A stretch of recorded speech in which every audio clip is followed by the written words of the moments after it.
The views and opinions expressed on this program are not those of Norfolk State University or WNSB-FM. Thank you for listening. It's Hampton Roads Voices on Hot 91. Heart disease is the number one killer for all Americans, and stroke is also a leading cause of death. And the risks for these diseases are even higher for African Americans. Researchers report that African Americans are still at greater risk of dying of heart disease. Hi, everybody. I'm Benita Adams, and today on Hampton Roads Voices, we're talking about being heart healthy. What are your heart health goals for 2019? Is it difficult for you to lose weight or eat a healthy diet? What health conditions are in your family that you're concerned about? And today, we'll hear from a 2-time stroke survivor. All of that is coming up next on Hampton Roads Voices, Being Heart Healthy on Hot 91. It's Hampton Roads Voices on Hot 91. Welcome back, everybody. This is Hampton Roads Voices, where people speak life into their community. I'm very excited about our show today because we're going to talk about something that affects us not just during the holiday season, of course, but all year long, and that is heart health. Today we have 2 in-studio guest experts. We have Dr. Keith Newby, cardiologist, internal medicine, Fort Norfolk Plaza Medical. Dr. Newby, thank you so much for being here today. Thank you for having me. And we have Tamika Quinn. She is a 2-time stroke survivor, the owner of Glam Girl, and she is the ambassador for one of the ambassadors for the American Heart Association. Tamika, thank you for being here. Thank you so much. So I said I love this topic because it very much affects not only us, but people in our community. It affects people who are older and middle age and younger. And Tamika, you're going to tell your story in just a moment. But I want to start off, Dr. Newby, first and just ask you, what do we mean by heart health, first of all, and then we'll move to Tamika's story. Well, essentially, I would say, heart health is just how we live, and how we live in a way that's going to help us prevent heart disease. Mm-hmm. I tell people all the time that, everything's about prevention, and you don't want to wait until after an event occurs before you address it. So if we start living healthy now, and heart healthy being things that we can do to prevent heart disease, I think we're going to be in a much better place for the future, mm-hmm. both financially and emotionally. I think that's going to be very important. Okay, financially and emotionally. We'll get back to that. So, Tamika, we said that, and you are a 2-time stroke survivor. Tell us your story, please. Oh, absolutely. And thank you so much for having me here. This is amazing. I was 27 years old, and at 27, I had done my time in the military. I was a wife, a mom of 3. Actually, at that point, I just had my youngest daughter 10 days prior. And I woke up with what I just felt like was the worst headache I'd ever had in my life. During my last pregnancy, I developed high blood pressure. I'd never had it before, but many people in my family did. And so for me, it wasn't like a big deal. My doctor told me, once you have the baby, it's going to go away. No problem. However, I was overweight. Mm-hmm. But for me, I didn't feel like my overweight was a problem. Mm-hmm. I really thought that, most people in my family were thick and, it's not a big deal. My husband likes the meat on my bones. So I never even looked at my weight as an issue, and I didn't really look at my blood pressure as an issue. And so 10 days after having my daughter, I woke up with this massive headache that would not go away. And it felt to me like an elephant was sitting on my head. And sometimes you have a pregnancy, you can kind of over-exaggerate some things because you're pregnant. And it's like, I'm going through this pregnancy, so you're going to have to cater to me somehow. But this was different. This was like not something that I could take something for and it was going to go away. It didn't even diminish. And so all day long, I stayed home with this headache. And eventually, my mother convinced me to go to an urgent care center. They took my blood pressure. It was sky high. And that was the first time that I realized that you are under your OB's doctor, under their care for 6 weeks after you have the baby. And so they really couldn't touch me. It was really nothing that the urgent care center wanted to do. They wanted to push me back to the OB doctor who was busy that day. Mm-hmm. And so they gave me some pain medicine. They tried to bring down my blood pressure and they sent me home. And I always say, I was sent home literally to die, because at that point, there's no doubt in my mind that I was having a stroke right then. Wow. As I was driving home, my vision was getting smaller and smaller. Like right now, I can see all the way to both sides of this room. As time progressed, my frame of vision got smaller and smaller. My headache got worse and worse. I felt like when I saw in front of me, it was just colors. It wasn't even literally, the images that they were. When my husband came home from work, I guess it was about 6 or so that evening, he said, "Is this the same headache you had from this morning?" I said, "Yes." He said, "Let's go." We left, and I remember that drive to Norfolk General Hospital. He kept asking me questions, and I don't really remember what I was saying. He later told me that I was mumbling, like my words were incoherent. He really couldn't understand what I was saying. And at that point, my face started to drop on one side. Really? And, all throughout the day, I just think back to all these things that happened that I ignored and I allowed to keep, going on and kept living my life. I'm a mom. I had things to do. I had to take care of the kids. I had to, keep on moving. Mm-hmm. And so all of these things that I thought were so important were nowhere near as important as getting into an MRI or CAT scan machine or getting to the hospital and making sure that this bleed stopped. Wow. And so 3 days later, after walking into Norfolk General and having this overwhelming feeling that I was not going to walk out, I woke up. And I had a bleed on the right side of my brain, which left the entire left side of my body paralyzed. At 27 years old, I could never have imagined that my life would be relearning how to walk, relearning how to talk properly without slurring, relearning how to pick up a fork or a knife. I mean, just simple things. It took a long time to get back to where I am. And during the time that I was in ICU, I had a second stroke in the frontal lobe of my brain. And I just thank God that I am where I am today, because there are a lot of people who go through exactly what I've been through who don't recover the way that I have. And so I just always want to share my story so that people can recognize the signs and also recognize, like Dr. Newby said, the prevention, so that they never even have to go through this. Dr. Newby, 27 years old. It happens. The unfortunate reality is identification of those risk factors. A lot of times if your blood pressures are high, the one thing is not intrinsic to Ms. Quinn. Unfortunately, so, as we, especially our people, are not necessarily trained to seek medical attention and pay attention to signs and make sure you're getting the preventative measures taken care of. If you have hypertension, diabetes, high cholesterol levels, characteristically, they don't cause a lot of symptoms. Characteristically, and unfortunately, so if you go to the doc, you won't know that you have some of these things, and that's where we see more problems. Or you'll find, especially in my younger population, again, this is just intrinsic across the board.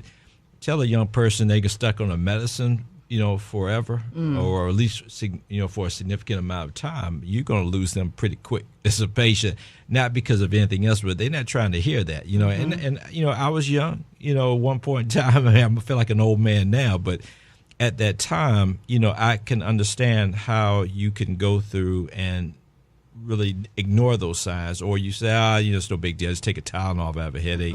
It's just maybe bad right now, but it'll get better. It's hard to convince somebody that's young that they have a serious issue that they have to pay attention to. Because we think we're invincible when we're young. We just think we're going to live forever. Yeah. We're strong. We're healthy. Yep. Now, we want to hear from you. 757-823-9110 is your number. 757-823-9110. What is your experience in terms of heart health? What are your health goals? And that's very important for 2019. What about these symptoms? We'll talk about symptoms and signs. We'll talk about eating and diets and so forth, and any risk factors that are in your family. 757-823-9110. So, Dr. Newby, when I was looking up this information, I asked you overall about heart health. What are some of the aspects of illnesses, there might be a better maladies or whatever, illnesses that go along under issues with the heart? What areas can we check off? Well, characteristically, and I mentioned a couple of them. If you look at if you look at the term heart disease, okay, what heart disease is defined as is anything that affects the heart or the great vessels. So you look at everything is attached. All the arteries and veins are attached to the heart in some fashion, taking blood either out to muscles and the organ systems or back. So anything that affects any of that. So if you have a vein disorder, that's by definition a form of heart disease.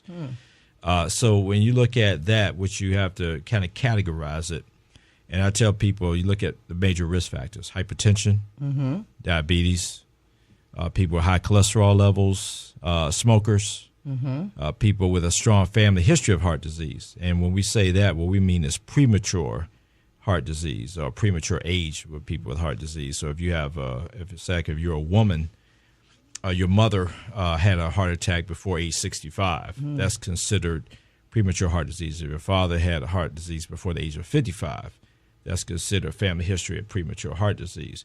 Those are the people that you want to target, because if your grandfather had a heart attack and he was 90, I mean, that doesn't portend that you may be at risk, because when you get past a certain age, anybody can have heart disease. But what we're looking at is genetic predisposition, and those are the people you need to look out for. And of course, the smokers, people who drink too much alcohol, all those can lead to heart disease. So when you talk about that prevention, or you're saying how we become heart healthy, well, you have to target those disease processes, identify, so you want to identify, you want to diagnose, you want to treat.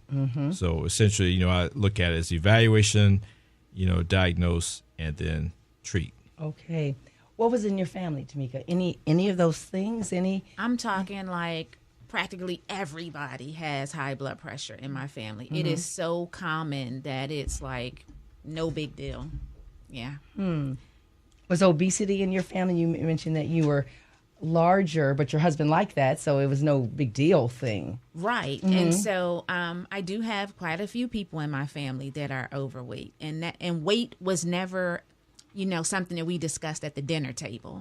It never was, okay, we got to get healthy and lose weight and be a size whatever. No, we never had those kind of conversations growing up in my family. And what I found is that until myself made a decision to change our health and change the health in my primary family, that is when my extended family began to say, okay, let's look at how we eat. And let's look at, the types of foods that we buy and cook and that sort of thing. Was that difficult to make that change, or to even have the conversation? Oh my! And say, wait a minute, because I have a Southern mother, I know how Southerners cook, and I remember when I grew up on fried chicken and everything, and when I came from college and wanted to make a change, my parents were offended. They thought, wait a minute, you grew up on this. What are you talking about? Sugar and salt and all that? That's what we eat. We're from the South. Right. So was that challenging? That's good food. That's good food. Right. It was very challenging. And what's interesting is that I didn't make this decision right after I had these strokes. I made this decision to live a healthy lifestyle after my daughter was 9 years old and diagnosed with high cholesterol. Really? And so for me, that was the shift. And I had to put my foot down that, we weren't going to see a nutritionist here in Virginia and make all these changes and decide to be healthy and live that life, and then send my kids to grandparents in Pennsylvania where they are going to continue to eat unhealthy. And so I remember having conversation after conversation, and my parents and in-laws were just like, your parents, offended, and we're going to feed them whatever we want when they're in our homes. And so I had to put my foot down. Well, they just won't be in your homes. And so for a while, my kids couldn't go visit grandparents because we were changing our lifestyle, and, we were serious about it. So until grandparents came on board, it was just, you can come visit them here.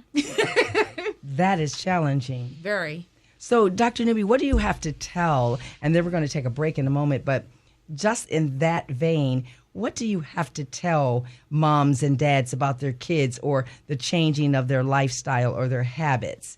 What do you need to tell them for it to take and say, oh, I really need to do this now? Well, really, that's a tough question, and I say that because unlike you even when you hear Ms. Quinn say it took her child, right, even though she had two strokes, it took one. And you talk about the maternal instinct supersedes everything else in my mind. Oh, it's strong. Yeah. So, but it wasn't her situation; it was her daughter's situation that drove it. So it's hard in many people's mind to change what they've been doing all their life. But to me, it just has to be repetition. If you and I've had. This is not intrinsic to her. I've had people with heart attacks that have had, immediate urgent bypass surgery, from smoking and other things. They go right out and do the same thing. And I'm like, man, I mean, you're close to death, yet you still persist in these habits. That's a strong statement to how habits can drive you and drive your whole, way of living. So I tell people all the time, it's just to me, it's just repetition, repetition, repetition. Okay, very good. And what is your thought and your lifestyle and the habits that you're trying to change? Our number is 757-823-9110. 757-823-9110. We're talking about being Heart Health on Hot 91. Is Hampton Roads Voices on Hot 91. Welcome back, everybody. We are here with Dr. Keith Newby, cardiologist, and Tamika Quinn. She is an ambassador for the American Heart Association and a 2-time stroke survivor. And before the break, we were just talking about how important it is to look at different aspects. So let me give you the number, 757-823-9110. Do you have any health goals for 2019? If so, share those with us. What about your heart health? What are you doing to make sure that you remain healthy? What about your eating habits, losing weight? And again, a lot of times we think about these things at the end of the year or the beginning of the year, and we're sort of in between there. So again, 757-823-9110. So Tamika, you were saying that it really took an issue with your daughter more so than yourself to really make that change. And you were saying how it became a family affair, as it were, to say, no, grandma, grandpa, aunts, uncles, mom and dad, we got to do this together in order to make this work. And I think that is such an important part of that in order to really do that. So that was the tipping point for you. It was. I remember taking my the interesting thing is the reason why I took my daughter to the doctor was because she had this dark mark on the back of her neck. She was a chunky little thing. I mean, she was overweight and from a small age. And so I thought initially it was dirt, but then in my mind I kept thinking, no, I think this has something to do with diabetes. And so just freaking out that I've gone through all these things, took her to the doctor. They ran all these tests. And her cholesterol was so high that they made us leave and go to a cardiologist at CHKD Hospital. And this cardiologist is telling my husband and I that they want to put my daughter on medication at 9 because of her risk factors for having a stroke like I had or a heart attack. And I said, I'm not going to do that. So I'm Googling the medication as we're in the doctor's office, and it was a statin medication. And I said, this medication can cause her hair to fall out, her to be infertile. I would never put this on my... Yes, it was that bad. And this doctor gets up out of the room, and he goes and gets a second doctor to come in and co-sign for him, telling me that, this is very important. We have to do this. If you want your daughter to survive, this is how you're going to bring her cholesterol down. I said, well, what are the alternatives? And he looked at me and he said, diet and exercise, but nobody does that. Oh. And it was this thing. I don't know how to really explain it. Like if someone's ever told you that you can't do something. Absolutely. And then you feel this burning desire inside, like I'm going to do it just because you told me I couldn't. It was almost like that. And, I don't know. I just left there thinking we are going to make this work. And I went back to her doctor. We got a referral for a program that CHKD has called Healthy You. It teaches not just the child who has the issue, but the entire family, because it's the family's issue, how to change your lifestyle and get the kids' health back on track. And that's what we did. And we actually did it. We went through the program twice. Wow. Yeah. Amazing. We have a caller on the line. Let's go ahead and straight to our caller. Caller, you're on the line. You're live. What is your name, please, and where are you calling from? My name is Tamika Bright, and I'm calling from Norfolk, Virginia. Okay, Miss Bright, Tamika, what is your question or comment? Well, I just wanted to say how just proud of, I'm just in awe of the conversation that's happening on the radio right now. I feel that us as African Americans don't have it enough about health and mental health and just health, period. I'm just really glad that we're having these types of conversations. And just getting educated about medication and just knowing that we don't have to be afraid and live in the dark of these things, because there's things out there to actually help us, and that we're not alone and we can talk to each other about it without feeling crazy, and there's actually resources out there. And I just also wanted to know if there was any way I could get in contact with Dr. Newby and Ms. Tamika, because I have a mental health campaign myself called Electric Lady, and I really would love to get in contact with them to possibly be speakers or something. Okay. Thank you so much for that call. I'll go ahead and ask that question.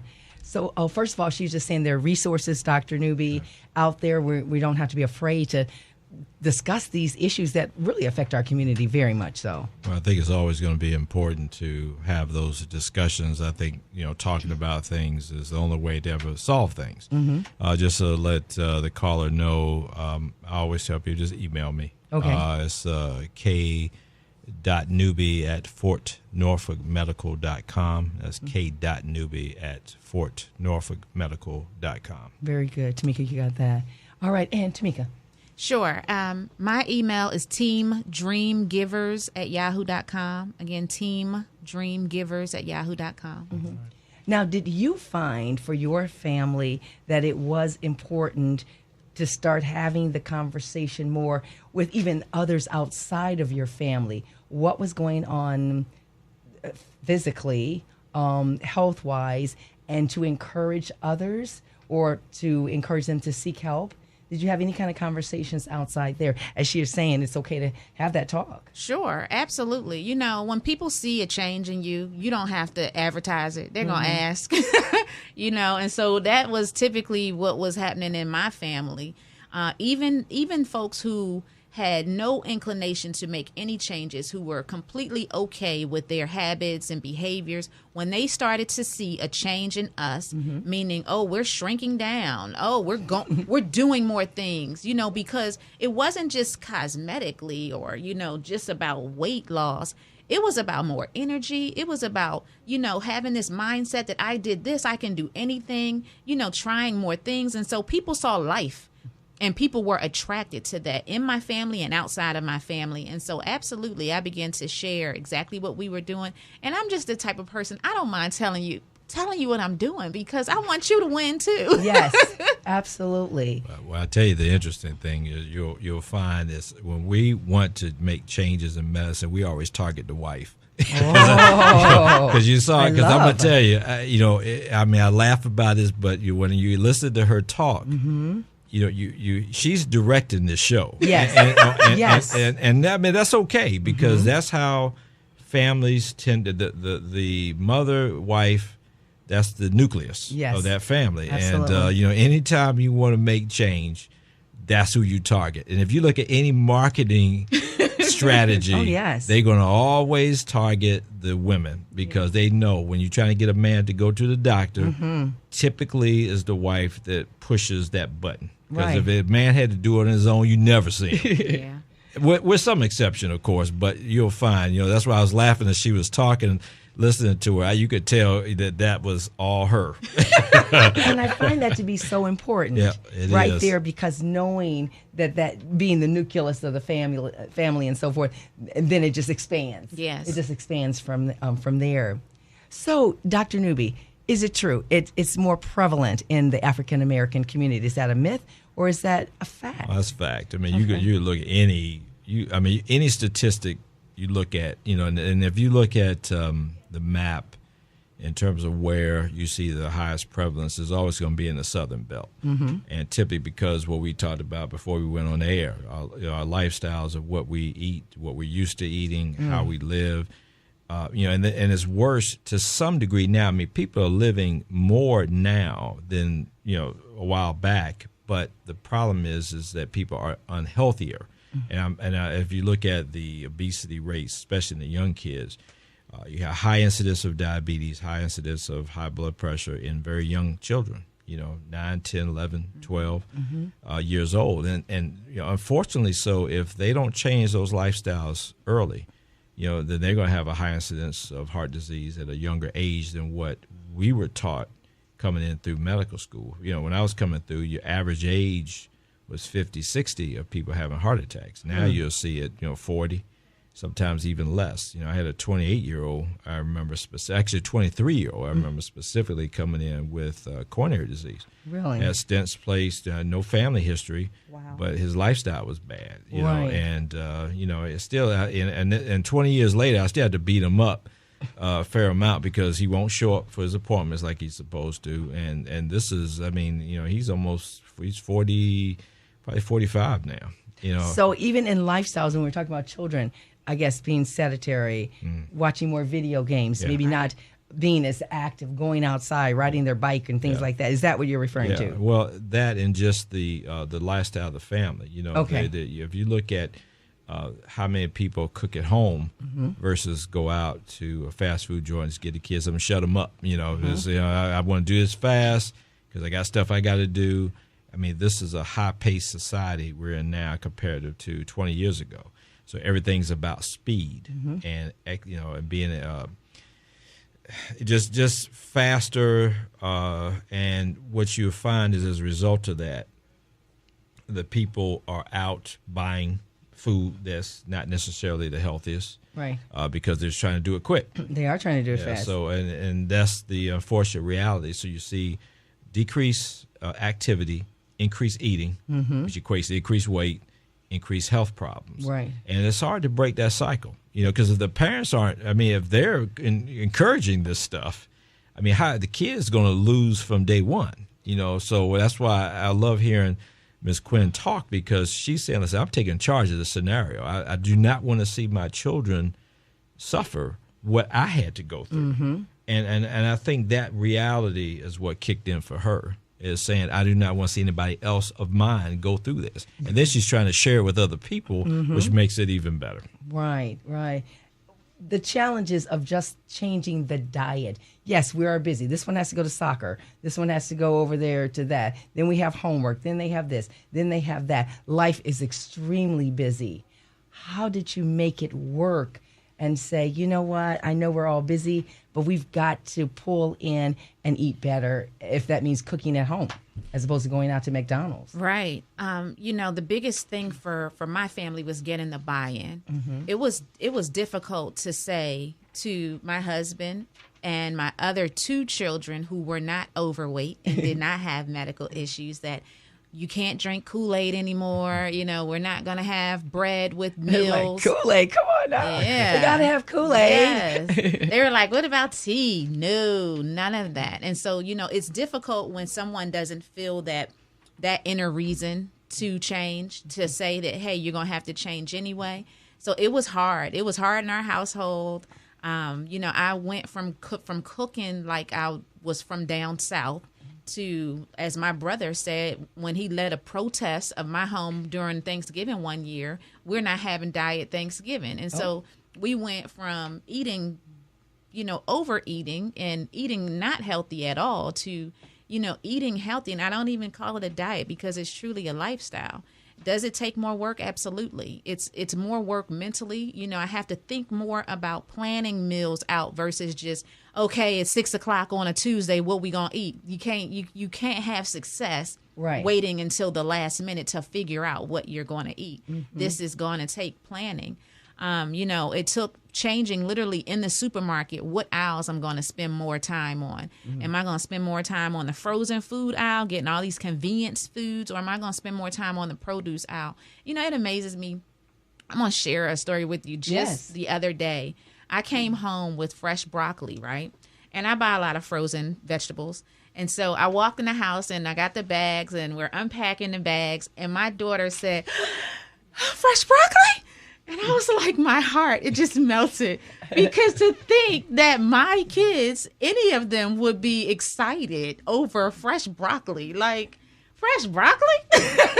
That came from you. I mean, that's that came from you. I mean, I told you. I mean, that's when you setting that stage, that gets them in this different mindset. I would say parents play such a large impact on how kids behave. And I'm glad to see your level of excitement, but equally as important as your level of excitement transcends to them. And that's what drives that ship. Oh, it absolutely does. You can't say, tell your kid, you're getting so fat. Right. But they don't go to the grocery store and buy the food. Yeah. Right. The food that you buy is what they eat because they can't do that themselves if they're younger. Yeah. And so it has to be that parent, that mom, that caregiver that says, you know what, this is what we're going to eat. Yeah. And that's important. Yeah. Was it challenging for your other children to say, wait a minute, we're not overweight. We have no condition. Why do we have to suffer for her?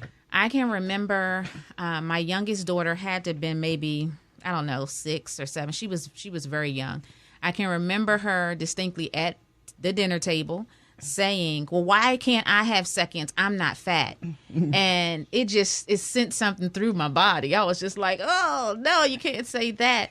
But yeah, it was a resentment for a while from my other kids because, it was no more junk food in the pantry. It was no more bags. Doritos were like a no-no. I mean, that was like the devil. Mm-hmm. So things changed in our home and they felt it because it affected them. And so they were upset, clearly. I could see it, and there were times when I heard it, but we were sticking to our guns. In my mind, we were on a mission, and they were not going to allow me to deter from that.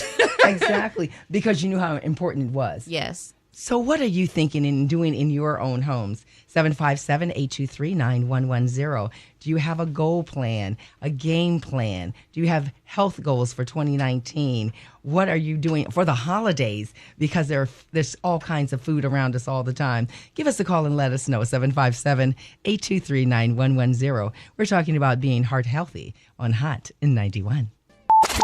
It's Hampton Roads Voices on Hot 91. Welcome back, everybody. I'm Benita Adams, and this is Hampton Roads Voices. We're talking about being heart healthy with Dr. Keith Newby, cardiologist, and Tamika Quinn, 2-time stroke survivor. We're going to go straight to the phones. We have someone on the... Okay, that the call was dropped, so let's just go ahead. So we have Tamika Quinn, a 2-time stroke survivor, also an ambassador for the American Heart Society. So we're talking about some various aspects of creating goals and so forth. So, Dr. Newby, I'm going to ask you, how does a person start to create some healthy heart goals or just some health goals altogether? Well, I tell people all the time, the first step to me is making sure you go to your doc. Okay. And get an assessment, I tell people all the time, you don't have to have, 8 million tests just to get a cardiac assessment. The first step is always, history, physical, understanding risk factors, family history, some of your physical findings, and we have certain markers we look at to assess cardiac risk. Then you look at you calculate a 10-year risk, and then based on that, you make recommendations, understanding, what's your blood pressure, what's your blood glucose level, what's your cholesterol level, what's your weight, are you overweight, underweight, whatever, and then what's your activity level. And we have to then formulate a plan for that individual based on those variables.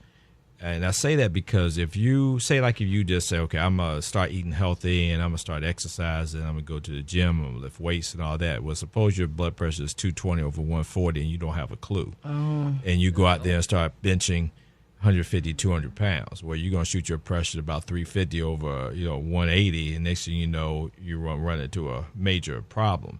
So it's always good to get that initial assessment. And I tell people all the time, you don't have to, don't fear us. I mean, I understand that's a natural kind of thing. But really, when you go to the doc, I mean, you're still the director of your own care. I tell people all the time, I may say you need this test or that test or this blood draw, that blood draw. If you don't want a blood draw, you don't have to have a blood draw. I can't tell you much if I don't get all the information I need, but at least you came and at least you got some assessment. Right. I mean, trying to get people to docs, sometimes I think people think I'm like the IRS or something. I mean, I'm right. All I'm trying to do is make sure that you are okay to Right. proceed in whatever it is you want to do. You have to keep telling us that. We do have a caller on the line, and he or she called at 757-823-9110. Hi, you're live on the air. What is your name, please, and where are you calling from? My first name is Rob. Rob. My last name is Brantley, and I'm calling from Virginia Beach. Rob, what is your question or comment? My comment is basically, I'm enjoying the show. Thank you. I basically wanted to say, I'm enjoying the show. Secondly, Tamika Quinn for president. Okay. And I want to thank you. I want to thank y'all for this show. I want to thank Dr. Newby. Because of y'all, I did not go get the Krispy Kreme and Popeye's chicken that I was going to go get. I'm going to go get me some fresh broccoli. Oh, my goodness. Then we've done our job for tonight. Yes. I'm sorry, what did you say? I said then we've done our job for tonight then. Oh, absolutely, absolutely. Miss Quinn knows. She knows who I am. Oh, does she? knows. Okay. She All right, knows who good. I am. And, I listen to her all the time. So keep up the good work over there. And I wasn't playing. I Okay. can definitely see she has that Michelle Obama quality. So keep up the Absolutely. good work, my friend. Thanks so much, Rob. All right. Thank you. All right. And what he's saying, I know he said that in jest, but there is somebody tonight who is going to eat chicken and get some Krispy Kremes. Yeah. And we want to encourage them that there is another way. Yes. That perhaps there is a better way. Yes. And that you can grow. You talk about habits, Dr. Newby. Habits and repeat. Good habits, bad habits. It takes time in order to change. And Right. it takes your village, the people around you, to buy in to what you're trying to do. One thing I notice with my children, when we go to a grocery store and we're shopping, immediately when they pick up something that they might want, they don't just toss in the cart. They flip the box around or they flip the package around and they say, oh, this has such and such milligrams of sodium. Oh, this has such and such grams of sugar. Like, I don't have to have this conversation with them anymore. I'm confident that when my daughter is away at college, she's making healthy choices and she's evaluating things before they go in her mouth. Right. I like that. And that's really, really how you're training. I mean, that's almost like anything with our children. We believe that they're making good choices because we raise them to make good choices. Right. Food or otherwise. Right. And I think that's important. So, Dr. Newby, you were saying this assessment is so important. And sometimes when we say, you'll hear, a gym or something, or a trainer or something like that, and they'll say, seek your physician first. Yeah. Go and make sure that everything's okay. And I never completely knew the ins and outs of that, but you're saying there might be something going on before you just jump on the treadmill or start running or lifting. You do need to see what's going on in your body. Yeah, and I'm not saying that you should not exercise at all before you go. Okay. It's just you just have to be careful, but you have to identify, where you are in your life and realize if you have shortcomings. And I say this, if we joked about this before we came back on the air. But you have somebody that's markedly overweight. Mm-hmm. I mean, you're overweight. Yes. So don't try to act like you don't know. I mean, just identify, that you have an issue and then say, okay, I need to seek some help to at least know, do I have an issue other than just that? Is the increased weight, has that caused me to have diabetes? Has that caused my blood pressure to go up? Has that caused my cholesterol to go up? Has it caused some other issue? Because there's a lot of joint problems that people have when they're overweight. And this is just a bunch of issues. So you want to identify where you are in your life, understanding your particular shortcomings so that you can address those and people can give you the quote unquote prescription to know what to go out and do that may help you get where you want to be. Absolutely. Now, when I was preparing for the show, I did, and you just mentioned it, so I want to jump into that a little bit. Explain to us very basically, again, cholesterol. We hear that term all the time, good cholesterol, bad cholesterol. Can you tell us a little bit about that, and is it genetics that are involved with that, or what? To some degree, yes. There's different forms of high cholesterol levels, or at least causes, but one of the familial hypercholesterolemia is something that's a big genetic issue, and we identify risk based on the different components. And if you look at, and I try to tell people, look at it like this. You have, when you hear the term good or bad cholesterol, essentially what you're talking about are vehicles which transport cholesterol molecules different places. Mm-hmm. You know, your liver produces cholesterol, and when you eat certain foods, you absorb a certain amount of cholesterol. When you hear the term LDL, and that's low density lipoprotein. HDL, high density lipoprotein. The high density is like a vehicle that transports cholesterol molecules someplace. The LDL transports the cholesterol molecules someplace. And typically LDL, the reason they call it bad cholesterol is because it's a vehicle that takes cholesterol to arteries that cause blockages. Oh, okay. The HDL that's actually taking it to the GI system to get it excreted out of the body. So you want more of that to take it out of the body than the LDL that takes it to arteries. Mm-hmm. Now, what causes high LDL is there's certain medications that can do it, but lifestyle plays a big factor. Okay. People that eat a lot of carbohydrates, a lot of people think it's like, I can't eat shrimp, I can't, eat, red meat or whatever. And it's really the carbohydrates that are the big challenge, because most of our diets are carb-based. They are very carb-based. And unfortunately so, and the reason I say this, if you look at the data, there was a head-to-head trial several years ago looking at low-carb versus low-calorie diets, and what they found is in terms of safety profiles that they were equal in safety, and that the people lost roughly about the same amount of weight on both, but the differences were the cholesterol levels. People that focused low carbohydrate diets had a markedly improved cholesterol level, higher HDL, lower LDL levels than those that were just focusing on low calorie diets. Right. So that kind of sparked some interest in terms of saying, how do we direct people? And there are good carbs and bad carbs, and you'll find as you go along, you want to stay away from the processed foods and get more in the natural and organic based things, and that will help to gear you into a healthier lifestyle. Absolutely. So that when you hear the term cholesterol, is really just going to be what you eat and your activity level.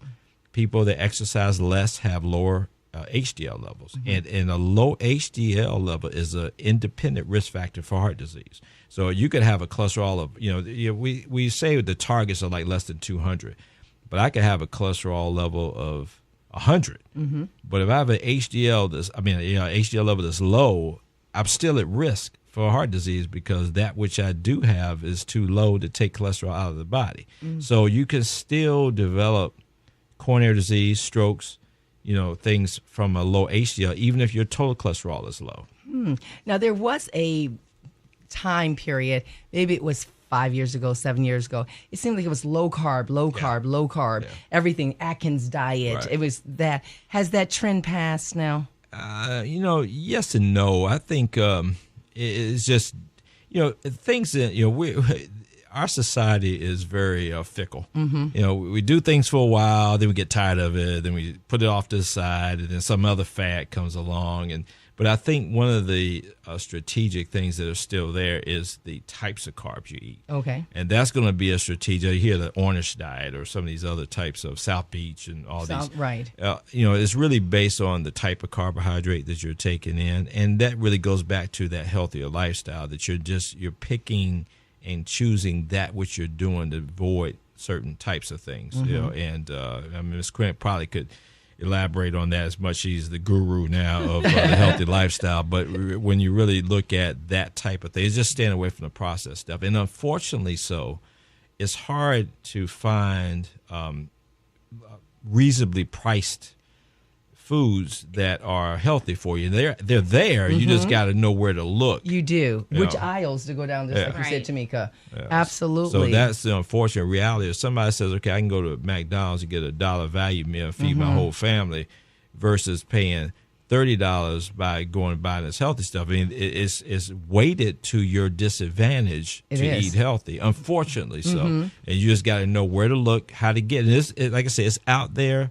to be had, but you just got nowhere to look. You do. And I want to talk a little bit more about that after the break. So again, we're talking about being heart healthy. We're talking about health goals for 2019. We want to hear from you. 757-823-9110. That's 757-823-9110. Being heart healthy on Hot 91.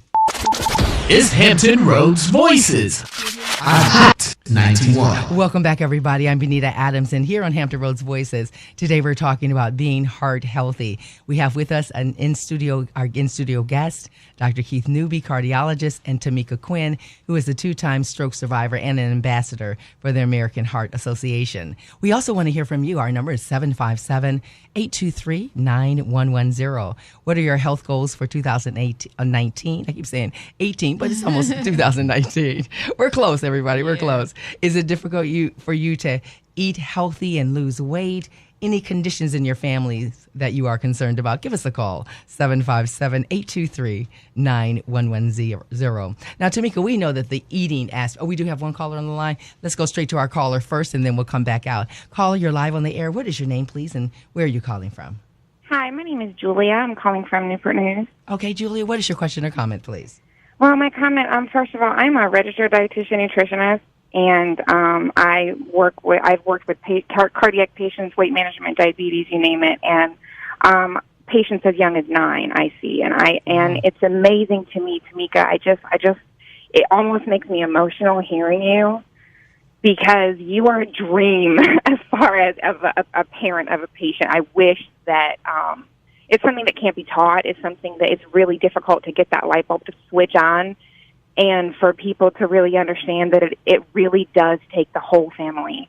And what you have done and what you did for your daughter, and your other children as well, just, facilitating that healthy relationship with food. And to me, it just, yay. It really does make me emotional as a practitioner and as a mom as well. So, I wish that I could clone you and have all of my pediatric patients have parents just like you. Aww. So thank you so much. Thank you. And for the awareness that you are spreading and for just what you are doing. It's phenomenal. That is wonderful. Thank you, Julia, so much for that call. Thank you. Tamika, you heard that. You heard it. I know you've probably experienced that before, but just tell that parent, and then we're going to get into some tips of eating and so forth. Tell that parent why what you did was so important. First, can I just say thank you to this young lady who called in, Julia, because it was actually a nurse practitioner who my daughter saw, who kind of, I'm not going to say, well, really, she dug in my butt. She asked me when my daughter's levels were so high, did I see any difference between my daughters, who are 3 years apart? And I said no. And clearly, one looked like she may have been maybe 7 years younger because of the size. And I said no. And she said, you don't see any difference?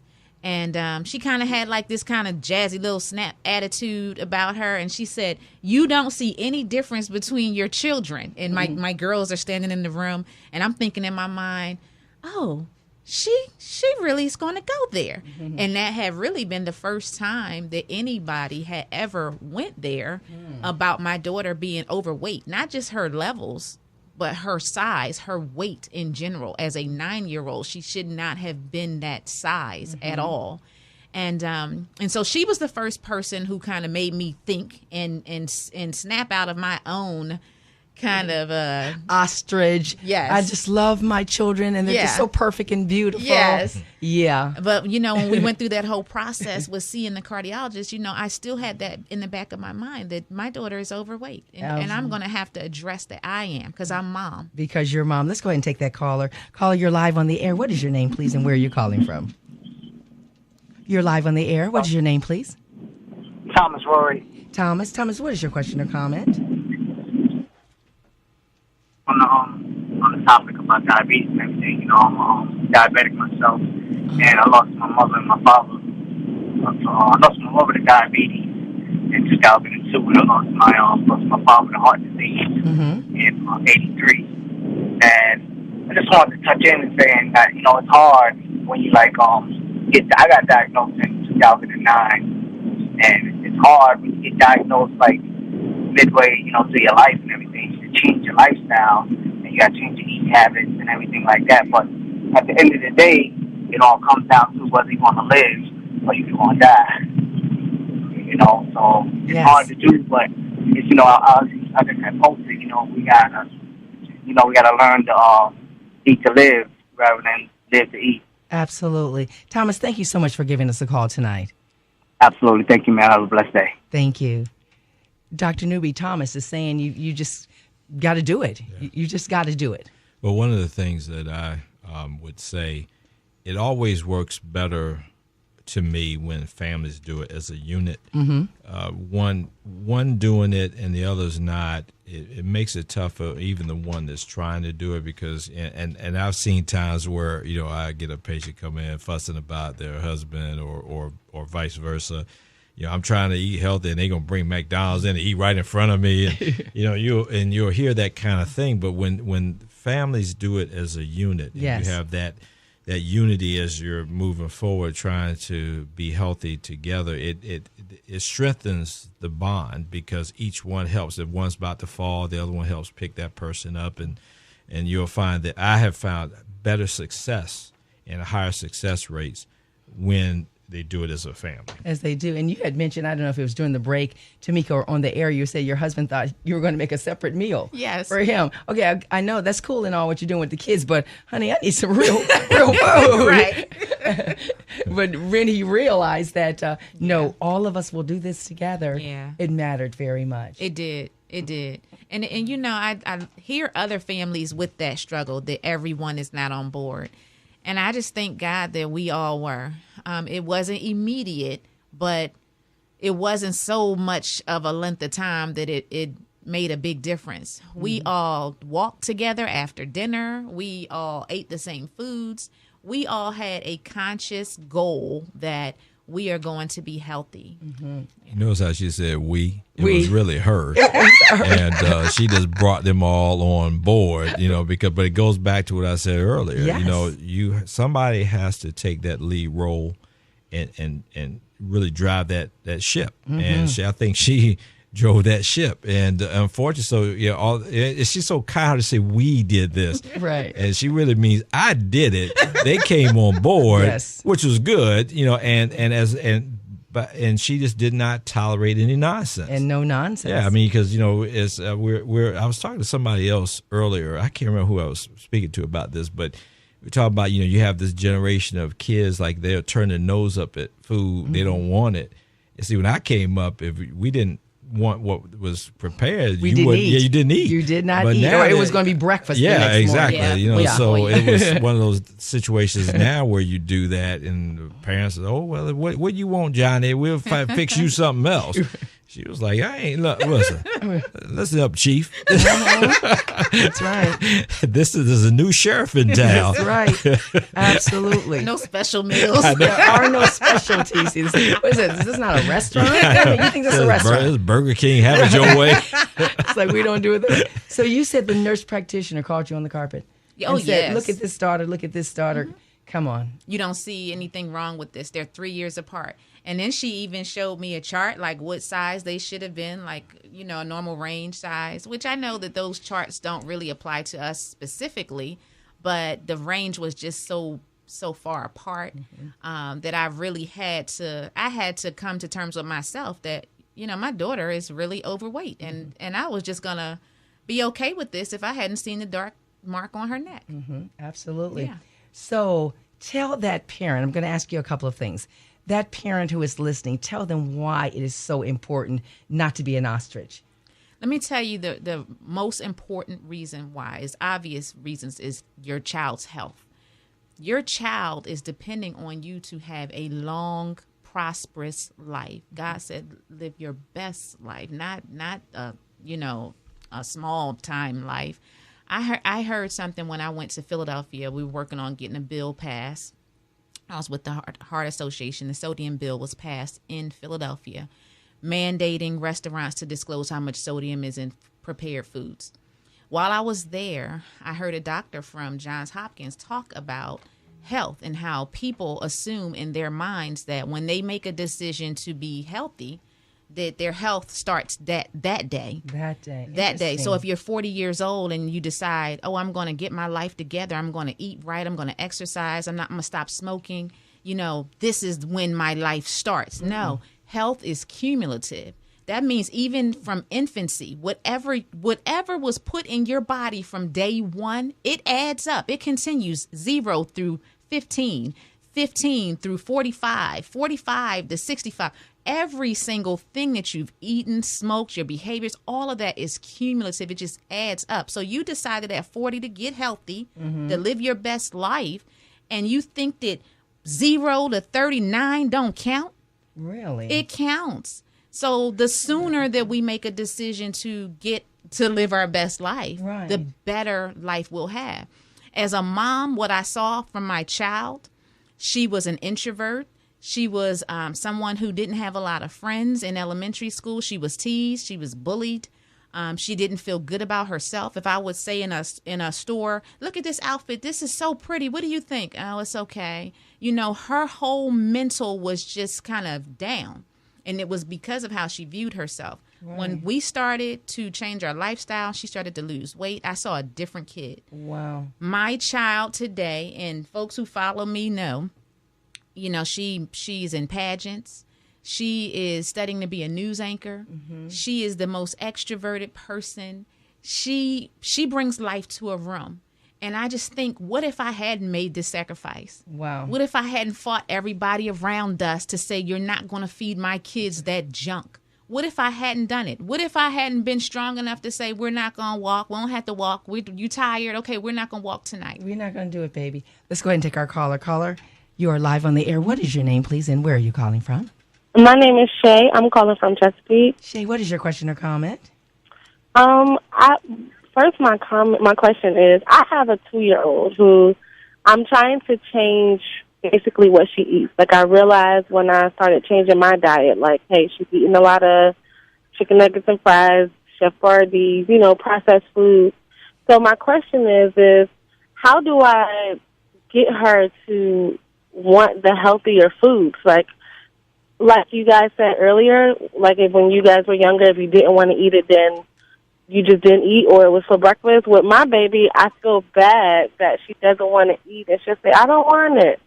And then I'm like, she's hungry, and I just give her something, that she wants. Like, she likes broccoli or something, so instead of chicken nuggets and fries, I might do nuggets and broccoli. But I'm just trying to figure out how I can, change her diet so that the foods that she eats now doesn't affect her as she grows and she doesn't become, obese or anything.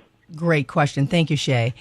Dr. Newby, I'll start with you, and then I'll go straight to Tamika on that. Well, I think, like anything else, you are the parent, so you run that show. This is what you're going to do, and this is how we're going to do it. And, I mean, really, the discussion ends there. Now, I know that's tougher for you, obviously, and I hear you.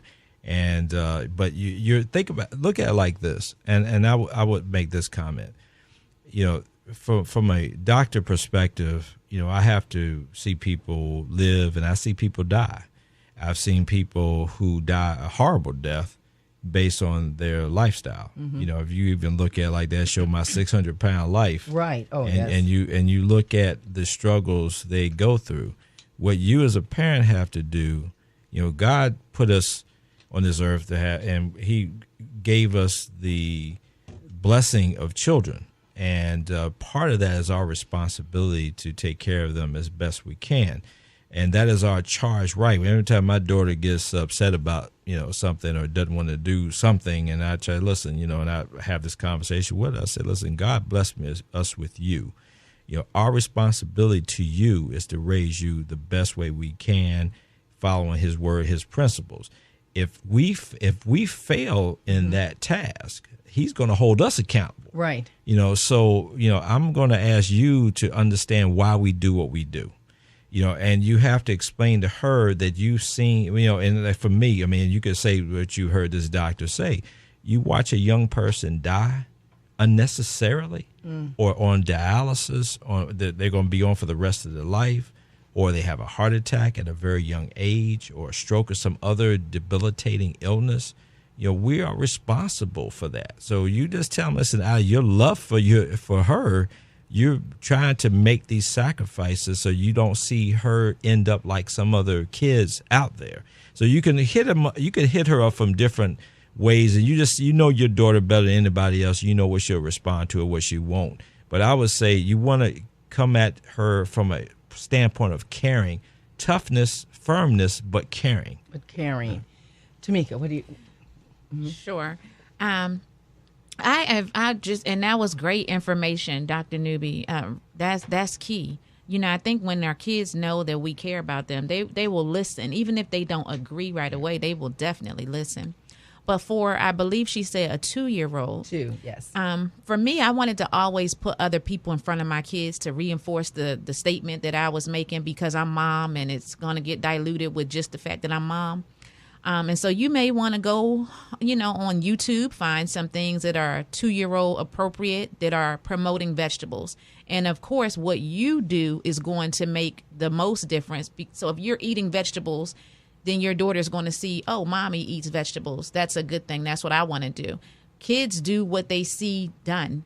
It's not about them being told. It's about them seeing it happen.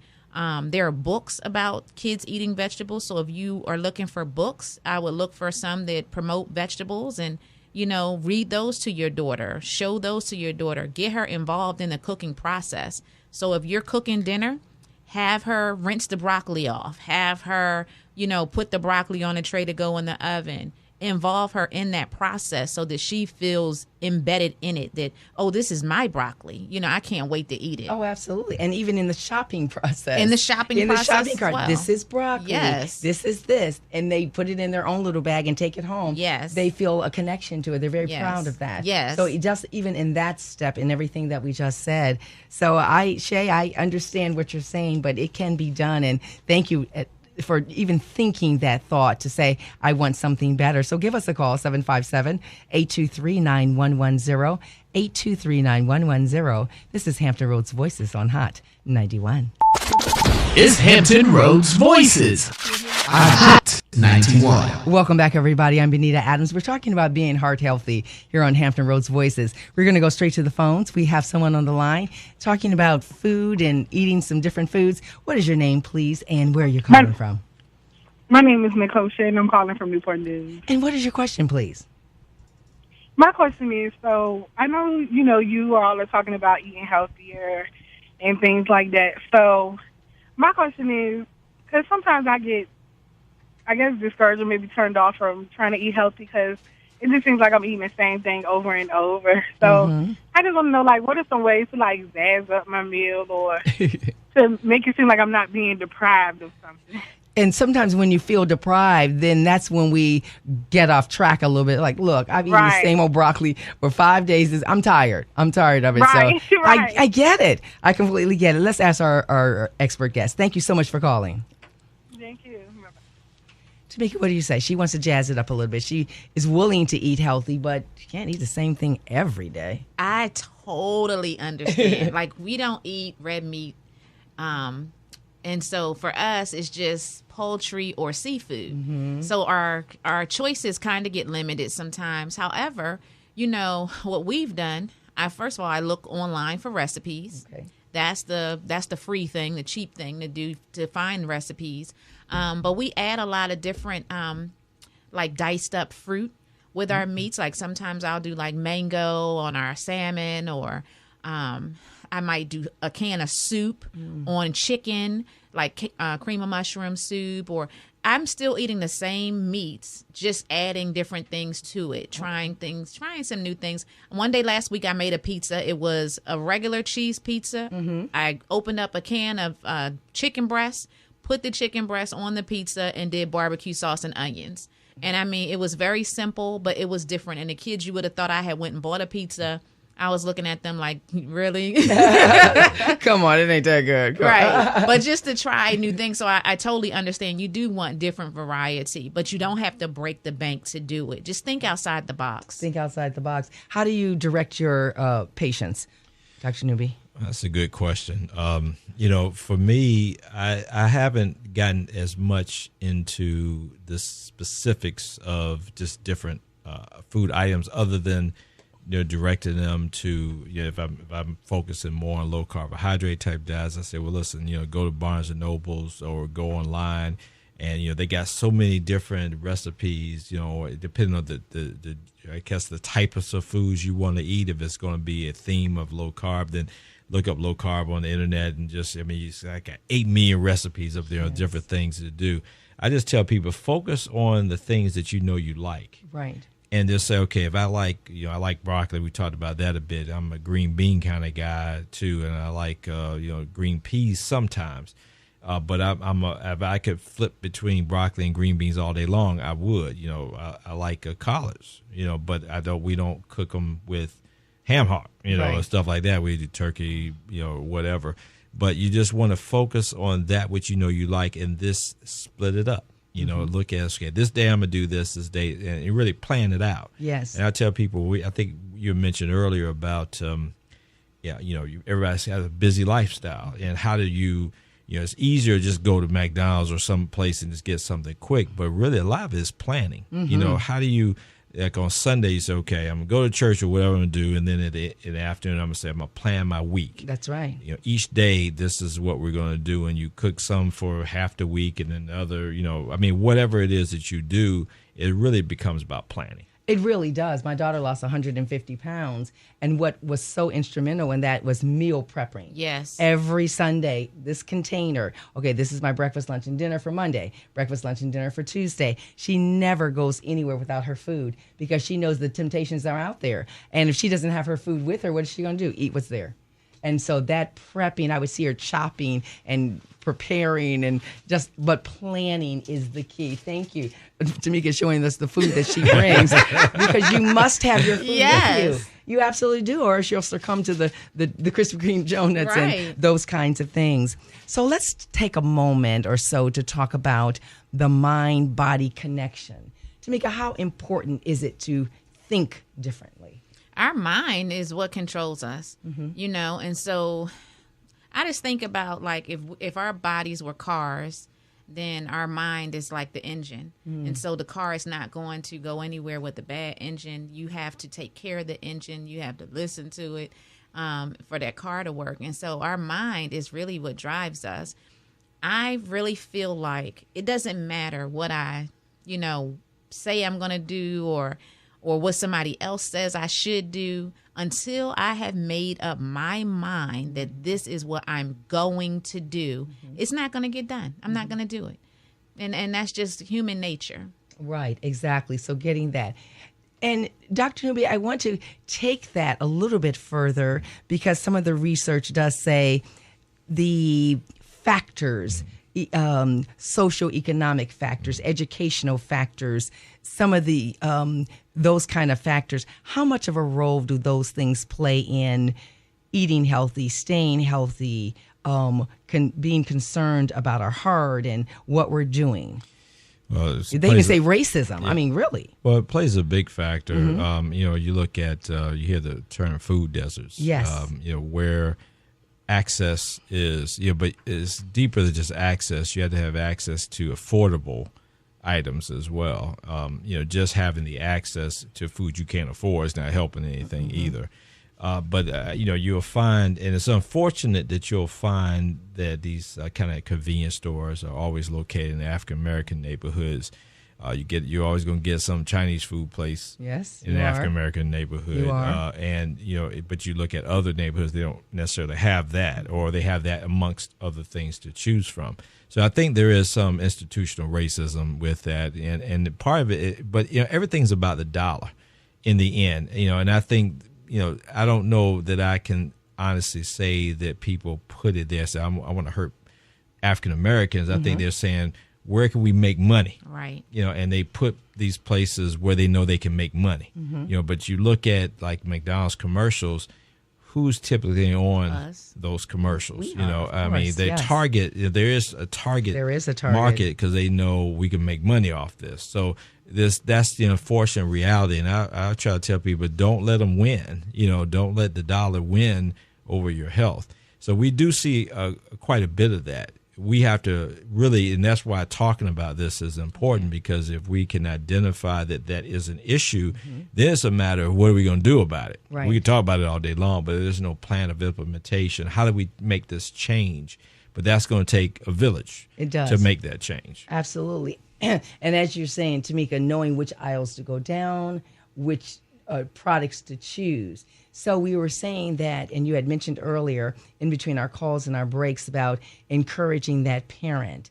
Now tell them some ABCs, 1, 2, 3s in terms of meal planning or the prepping or eating this, just some very practical things in the midst of perhaps even food deserts, and knowing there's a budget and understanding that there are major factors here. Sure. If you have school-age children, you can start to really play a game with them. You can, and this will teach them, healthy lifestyle choices as well as economics. You can say, okay, we have $20 or however much. How many meals can we get out of this? Can we put together one meal for the $20? What do you think we should get? You can start that dialogue with your kids. You can plan out, like Dr. Newby was saying as well. The planning is so key. If you're like we do, have conversations about what we're going to have for the week. I think my kids are so greedy, and it doesn't really look like they eat a whole lot, but they really do because they're constantly thinking about food. And so I think it's because they're getting good food choices that it's not that big of a deal, but they are constantly, okay, so what are you going to cook on Sunday? And then what are you going to cook on Tuesday? And then what's for the rest of the week? So there's this constant conscious thinking about what am I going to have next? So we do something typically on Mondays, a meatless Monday. So there's no meat. My goal, Dr. Newby, is to be vegan. And so everybody is on board at this point with, okay, we'll work our way up to that. So Mondays are typically no meat at all. And so we might do veggie pizzas. We might do soup or something. We might do something that's outside of having meat. We might just do vegetables. Last week I did cut up squash, zucchini, and broccoli and onions. And so, it doesn't matter about having meat or not at this point. I think the biggest thing is food choices. And so even without the meat, whether you did that or not, is something that you are going to have to look forward to. So, okay, Monday I might not have meat, but my next meal might be, I don't know, spaghetti with ground turkey. We don't do red meat at all. So the ground turkey and the spaghetti. Right. So can we get a whole meal of the ground turkey and the spaghetti and all the fixings that go with it for under $20, and let the kids kind of shop for those things, put those items in the cart just to have them on board. Something at home that is a big thing that has worked for us is our 15-minute rule. Okay, what is that? And so we would have people come over and they're like, why are your kids screaming out times? Like it's 6:30, it's 6:20, because we stopped a long time ago just getting seconds and thirds and, oh, that was good, let me get some more. There needs to be 15 minutes in between the time you finish your plate that you can even get seconds. Why? Because it takes about 15 minutes for your brain to realize that your stomach is full. Okay. So if you're constantly eating and you don't break and you don't wait, you're going to keep eating and not know if you're full. So what has happened with us is that sometimes in those 15 minutes, my family might say, I don't really want the seconds. I'm fine. I don't need seconds anymore, because they're full. They just didn't know it. As if they would not have waited, they would have just been overeating. So that 15-minute rule has gone a long way. Another thing that we started along our shift was using saucers instead of plates. Right. Because visually and mentally, when you see a full plate, you don't feel deprived. And I know one of the callers was talking about feeling like, they were depriving themselves of food. But using a saucer, you're eating less food, but you're not feeling like you're being deprived of food, if that makes sense. And so the 15-minute rule still in play, but the saucer gets you to, eat smaller portions. Oh, absolutely. You see a large plate, you do want to fill it up. Oh, yeah. Yeah, absolutely. You're all right with me. I kind of like you. I tell you that. How you come up with this stuff? I mean, that's some very unique ideas you have. I don't hear that very often to that, especially on that level. I mean, you have a lot to be proud of. I appreciate that. You really do. And you think about, and we'll take a break in a moment, but you think about portion control. The portions are so large when you go out. Yes. I'm telling you, they're actually maybe 2 meals in one. Yes. And you feel, if I'm going to get my money's worth, I need to eat and eat and eat. And there are no 15 minutes between that, and you're just constantly eating, and then there's no control in that. So I think the size of the saucer or the plate is very important. So that's key. Yeah. That's key right there, just what you said. Yeah. And then salt. Salt is not your friend. Like, we have gone to a very low salt household. I'm not going to say no salt because a lot of the foods that we buy have salt in them. Okay. Mm-hmm. But I don't put salt on food. And so we use no salt seasoning, which is like a generic of Mrs. Dash. Mrs. Dash is a little pricey, but you can get no salt at like Dollar General. And it has a variety of herbs in it so that your food is seasoned with flavor versus salt. And a lot of times people don't realize they have, swelling ankles and hands and high blood pressure and all these different things in their body because of all the salt that they're putting in their body. Yeah. And finally, on that note, as everybody comes to me and say, well, I use sea salt. I'm like, listen, salt is salt. Yes. I'm going to tell this to the audience, don't be fooled thinking that's some different kind of salt. It's salt like any other salt. Okay. So don't get fooled. Salt is salt. Salt is salt, and it has an effect on your body. So what are your plans and what are your goals? Your eating habits, how have you incorporated this into your life and your family's life? Give us a call at 757-823-9110, 757-823-9110. This is Hampton Roads Voices on Hot 91. It's Hampton Roads Voices on Hot 91. Welcome back, everybody. Let me just go ahead and give you that number right away, 757-823-9110, 757-823-9110. What are your goals for 2019, your health goals? What about eating? How have you changed your eating habits? What ideas or suggestions do you need to bring into your family? And any conditions in terms of your heart, 757-823-9110. So let's talk just a little bit. We only have about 12 minutes or so left. And let's talk just a little bit about creating health goals and beginning that health journey. Where does a person start, Dr. Newby? I know you're talking about the assessment of those kinds of things, but just in case someone's just joining us. Okay. Well, again, I tell everybody, at least have your initial evaluation with your doctor. I think that's going to be so important to make sure you identify any shortcomings you may have health-wise that you didn't know anything about. Once you get that, then you want to inform your doc. I mean, you want to have a relationship with a physician that you have a trust factor that you can talk to that person. If you don't feel like you can, then don't keep that person as your physician. Find somebody that you can trust, you can talk to, so that you can share, what your vision, your goals are, and get guidance from them. And make sure you understand where you want to be. If it's a weight loss, where should I be in my weight? Where should I be with my health? And then you want to, once you kind of get this idea of where you want to be, then you have to figure out how to get there. And everything is about planning, preparation, implementation, and follow through. Because you start a process and don't see it through to the end, you're not any better off than what you were prior to. So I always tell people, figure out where you want to be and where you should be, both activity, lifestyle, health, all that. The American Heart and the ACC, the American College of Cardiology, says we should be doing 40 minutes of some kind of low to moderate vigorous exercise at least 3 to 4 times a week. And that's minimum. So that means you could do more, but you don't want to necessarily do less. And that's going to really help guide you to heart health. What I tell people all the time is, don't think, though, that doing this allows you to do everything else you want to do without sacrificing something. People will say, I'm exercising, but I'm not losing any weight. And I'm like, well, that means you're eating too much. Right.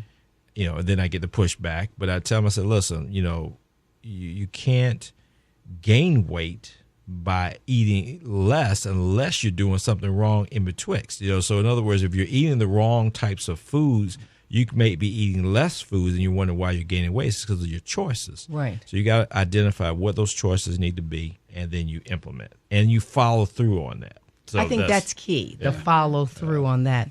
So, Tamika, how did you rebuild? We started the conversation, our show, about the strokes that you had and some choices that you had to make. How did you go from where you were to where you are now? It's so interesting because I didn't look at it at the time like it was even for me. Mm-hmm. All my work initially was for my daughter. I just had benefits from it, obviously losing weight and getting my health to a better state. But when I look at the big picture, it was really that work. It was really the work that made the difference. And sometimes we can talk about all the things that we want and, how we're going to make it happen and, make sure everything is perfectly aligned right to do it. But until we do it, it doesn't matter. Mm-hmm. So it was the work that made the difference. Mm-hmm. And the work involved what for you? The eating, the exercise, the rest? What were some very practical things? It was definitely what I was eating. Mm-hmm. I ate less and moved more. That's it. Okay. I ate less food and I moved more. Okay. I didn't exercise at all prior to making that decision to getting my daughter healthy. And so I went from somebody who would go to work way too much, come home, cook, and then fall out, just like literally from exhaustion. There was nothing else, to a person who planned meals, ate healthier, exercise, and literally took that exercise so important that it was like our daily ritual. We exercised even if it was raining. Mm-hmm. And so you're talking about our family walk was not going to stop because it's raining outside. Okay, perhaps in the snow, but we did not have a gym membership that first year.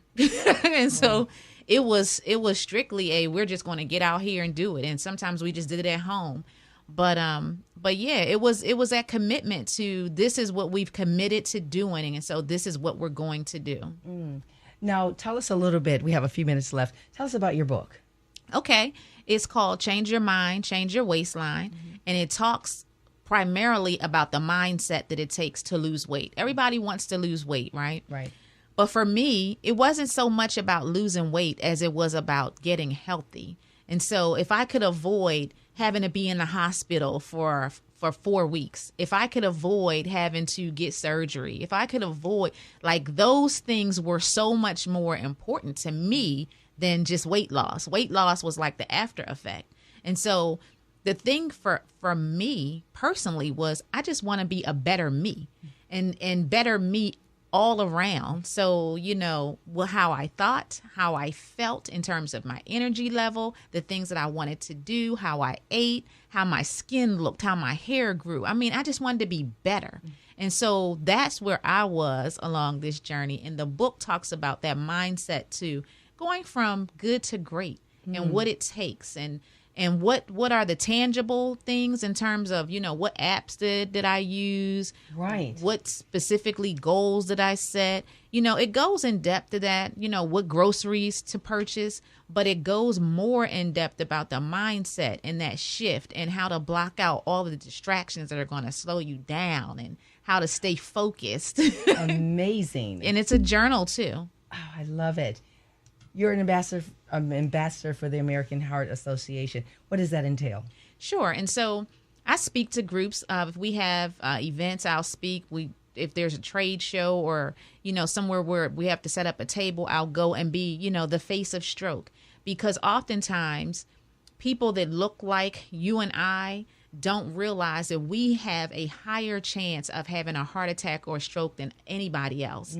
And so just to have that presence that people get to see and identify that, oh, wow, you're the face of stroke, because I thought the face of stroke was my grandmother, just to have that awareness and to give people the things, the preventive steps that they can take, as well as what they can do when they're back at home at their church to bring in awareness to their, family members at their church and at their family reunions. And you have different events that you would go to someone's event and speak? Yes.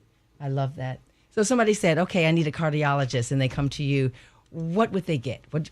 What's involved with that? Well, for me personally, the first thing is always the introduction. You want to make sure you understand their goals and why they're here to see you.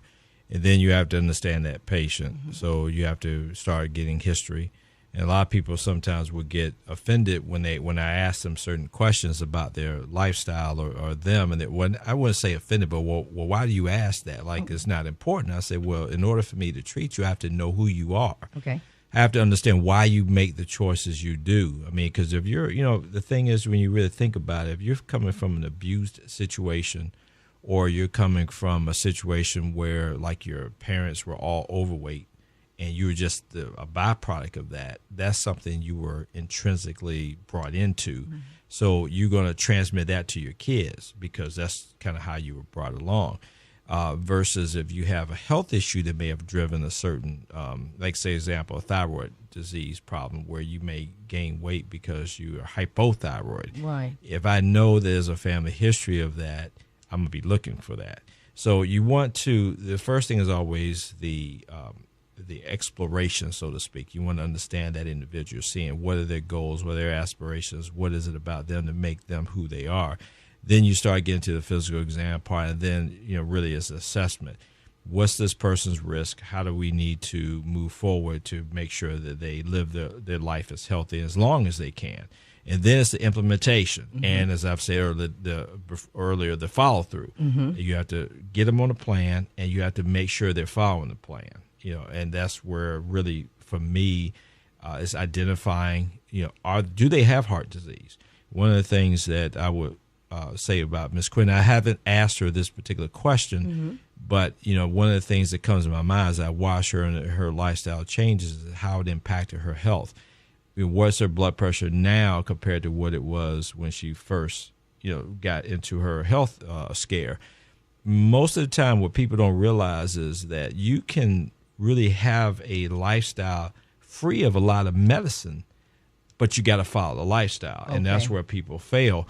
But you can, if you look at really exercising more, if you look at any data anywhere like about hypertension or diabetes, what drives that ship? Whereas it's the foods you eat, your weight, lack of activity, excessive alcohol use. If you corrected a lot of that problem would go away. Or at least get markedly better. So all of a sudden, instead of being on 8 medicines, you may be on 1. Right. And that's where people don't really understand. They want it all, but they don't want to sacrifice to get it. But if you're trying to say, I don't want to be on a bunch of medicine, then follow the plan. Get on the lifestyle kick that's going to help you be healthier so you don't have to take all that medicine. So you don't have to. And that was one of my questions as I was preparing for the show. When medication that is absolutely needed versus a lifestyle change. And you're saying in the assessment, that's some of the things that you talk about. It makes a big difference in terms of that number of medicines, or if you're going to take medicines at all. A lot of people can come off of medicines. There's some genetic predispositions that you may need to have it. But what I found more than not is that you would be better served by changing the lifestyle than by just taking medicines. But people, unfortunately, still won't do it. I have people that pay $800 for like 800 vitamins, and they're coming with this suitcase of stuff. I'm like, why you have all that? I'm like, if you eat right, you shouldn't need all that, supplementation, and then you're spending all this money. I can't get you to pay $5 for the medicine I want you to take. You're going to spend $800 on some vitamins. They're not really going to necessarily help you if you're eating right. Right. And that's where it comes into play. So all of those keys, a part of your progress as well, a part of your story, what Dr. Newby is saying. I was actually on 3 high blood pressure medications before I lost weight. I'm on 1 now. And that 1, I'm pretty sure I could be off of. We're just in that let's kind of keep tapering it down and wait and see. And I'm compliant because I'm at a point with my doctor that I'm like I'm going to trust him. And my blood pressure is not high at all. Like I don't have high blood pressure, and that's to me insane. And it's a big contributing thing to what I'm eating and what my weight is. One last thing, again, encourage that person out there who is on the fence. Maybe the mind waistline thing is not connecting. tell them what they need to know so they can make some healthy choices and have a goal and a game plan for January when it's coming. So we're Facebook friends, right? Mm-hmm. And so we get to, one thing that I love about social media is that we get to look back and see our past. Like it'll show us, 2 years ago, 5 years ago. Like you literally can see today, 5 years ago, this is what I posted. And so I recently saw some pictures of myself from 5 years ago. And then just in hanging up new pictures, I found some old pictures at home. And I look older years ago when I was heavier than I look today. I'm going to say that again. I looked older years ago because I was heavier than I look today. Mm-hmm. And so what that said to me was that I don't just look older because I was heavier on the outside. My body was older because I was heavier on the inside. Mm-hmm. And so if I looked older than I am right now today, 5 years ago, 10 years ago, what was that doing to my heart? Wow. What was that doing to my kidneys, to my lungs? What was that doing to my muscles, to my bones? We got to think bigger than just external. Right. It's not just about the looks. We are literally aging ourselves from the inside out. Amazing. We get to see it on the outside, but the things we don't see that are on the inside, that's the stuff. That's the stuff that's killing us. I hear somebody say, preach it, girl. I hear. I told you she's the bomb. I'm with you. All right, we got about 2 minutes. How can they find you? Social media, contact information, how can they find you? Sure. Author Tamika Quinn on Facebook. And that's author, Tamika Quinn on Facebook, on Instagram, Fat Girl to Glam Girl, the number 2. Okay, absolutely. Dr. Newby. Well, I'm Fort Norfolk Medical. You can find me on the web and Facebook. You just look up my name, Keith, Keith, and Newby, Newby. And that's my story. And I'm sticking to it. It really has been a fantastic conversation because we've been talking about things that affect our lives, our minds, our hearts, our spirits. Being heart healthy and everything that goes along with it has been our theme for today. So we've heard from Dr. Keith Newby, cardiologist, Fort Norfolk Plaza Medical, and Tamika Quinn, 2-time stroke survivor and ambassador for the American Heart Association. It really has been a pleasure having you with us today. Don't forget, we're every Friday, 5 to 7 p.m. We have our rebroadcast on Sunday, 12 to 2, and you can find us on social media. That is hot91online.com, hot91. And again, you don't forget that you can find us on all of our pages. If you have any questions for me, email me, bkadams@nsu.edu. You stay healthy, eat right, get your mind right, because this is what we're talking about. Thanks so much. We'll see you next time. The views and opinions expressed on this program are not those of Norfolk State University or WNSB FM. Thank you for listening.